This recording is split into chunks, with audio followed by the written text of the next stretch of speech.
Yo, what's going on YouTube? It's your boy Light back at it with my YouTube video, and in today's video we're going to be doing the complete season review of Loki. So, uh, just last week actually, the Loki show actually wrapped up airing with all 6 episodes of the Disney Plus show called Loki, and it's the third MCU Disney Plus show to be aired. So yeah, just quickly before we start here, I just want to say spoiler warning for the entire show of Loki. I will be discussing all of it.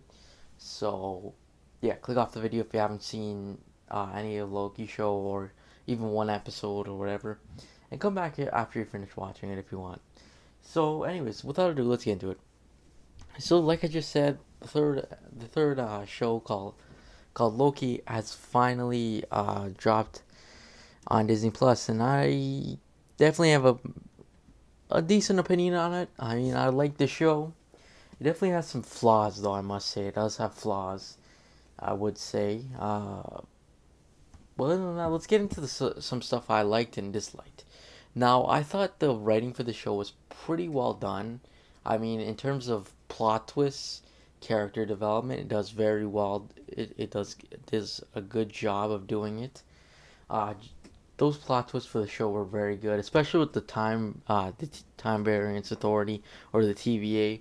The writing was used very well. Like, especially if you've never read like a comic or you don't know who Kang is or something like that, you probably would have been surprised by what was going on with the TVA, or it would have been a bit surprising to you. Now, personally, myself, I kind of was thinking Kang might be behind it. I wasn't 100% sure, but I was kind of thinking in the back of my head, I was like, yeah, maybe Kang is going to be the villain here behind the TVA or whatever. It's going to introduce Kang. And what happened? Kang was in it. So I was like, oh, okay, that's pretty cool. So it wasn't overly the top, overly surprised about the whole reveal, but I mean, it's not like there's nothing else they could really have done to surprise me in that event. So I mean, it was pretty good. I mean, it was good for what it was. I mean, yeah. Character development again, very well done, especially with Loki. Seeing as though this is essentially pre Thor Ragnar. Oh, sorry, Thor: The Dark World Loki, where he is more villainous, and he just wants the throne basically. So that's something about this Loki. He's done basically nothing heroic. He's done nothing along those lines of stuff he did previously. So that's what we were seeing, and then by the end of the show, we saw him like say, "This is not about the throne. I don't want the throne anymore." Uh, and you could definitely see he was like starting to be reasonable, and he was starting to become a better version of himself, which is pretty good. I thought it was really well done. Very good character development. Slowly, you kind of see throughout the episodes. So I must say, very good job in terms of character development. Personally, I think this is the best character development of all three MCU shows so far. So I think it's very good. I really enjoyed it. Fantastically done. Another thing I did really like is the acting. The acting was very superb. Like, for example, Tom Hiddleston does a very good job. I really hope he comes back in like some more Phase 4 projects. Hopefully, like I hope he comes back in maybe Doctor Strange 2, or like if they have another Avengers movie, hopefully he'll come back in it. That's just what I want to see. Maybe even Thor 4. I don't know if he'll join up with Thor, but I wouldn't mind seeing that as well. But I must say, I know he's coming back for season 2 of Loki, of course, but I mean, I really enjoy his acting over the entire MCU. I thought he was very good. Another thing is Jonathan Majors acting. I thought he was pretty interestingly made. I'm very.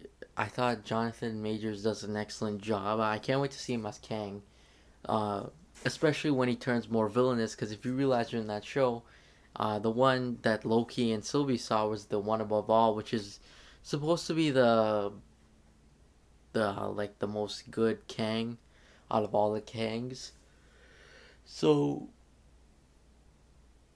sorry about that. I've been yawning. Sorry about that. But he was supposed to be one of the better ones, and of course now we're gonna be seeing the more villainous Kangs, and like Kang the Conqueror now.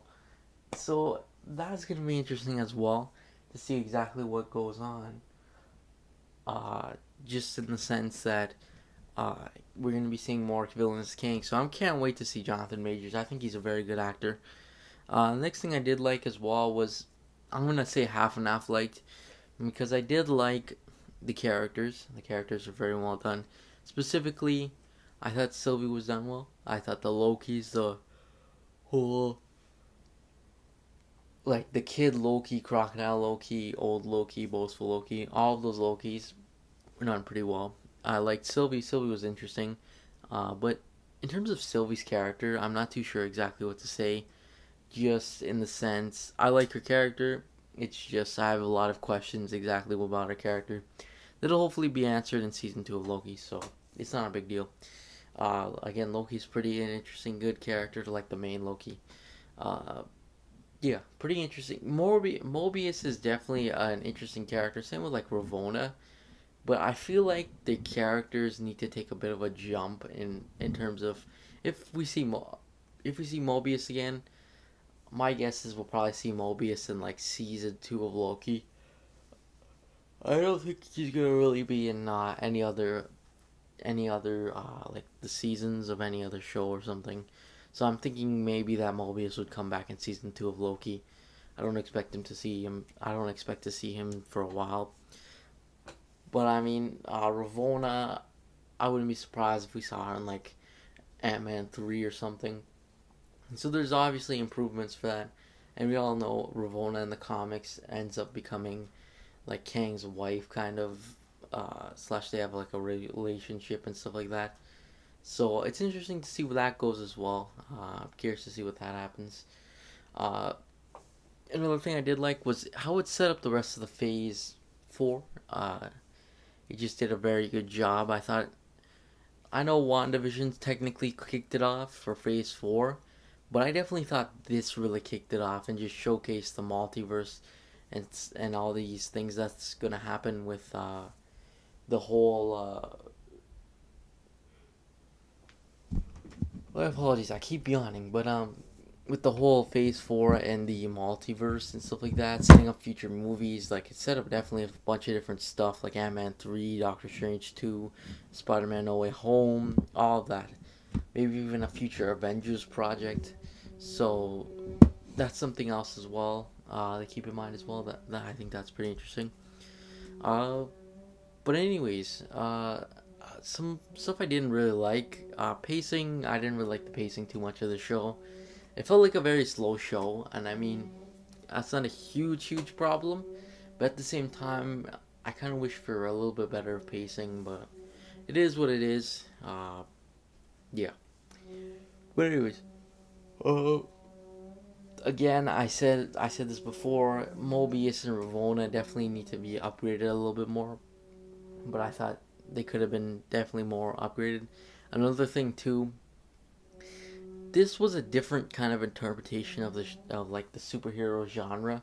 In a sense, it wasn't just straight up hero versus villain, and I don't mind that. It's fine, but I felt as if they were definitely missing out on some action. I must say they were missing out on a lot of action. Like we saw Loki fight a couple of times and stuff like that, but I just felt like there should have been a bit more fighting. Like I know Loki isn't really a big fighter or anything. Like he's not some like next level Thor or something like that, just fighting or whatever. But at the same time, he does fight and stuff like that. So I would honestly, I would like to see maybe in the season 2 like get some fighting, get some adventures going and stuff like that instead of, I'm not gonna say wasting time, but at the same time, it's just like the episode count did fit it, but like I mean, personally, in season 2, I hope they at least do maybe. I would expect a little bit longer episodes, maybe the same thing that they did with WandaVision, in the sense they made like a 9 episode, 30 minutes each, but instead put some adventures in there, put uh, some other like events and stuff like that. That's something I really want from this Loki show, and it did sort of satisfy me a little bit, but It wasn't really too good, honestly, in terms of like the adventures and stuff like that. But anyways, that's pretty much it. Overall rating, honestly, would be an 8.5. Definitely a very interesting show. But anyways, thanks for watching. Make sure to like and subscribe, and I'll see you guys next video. Peace.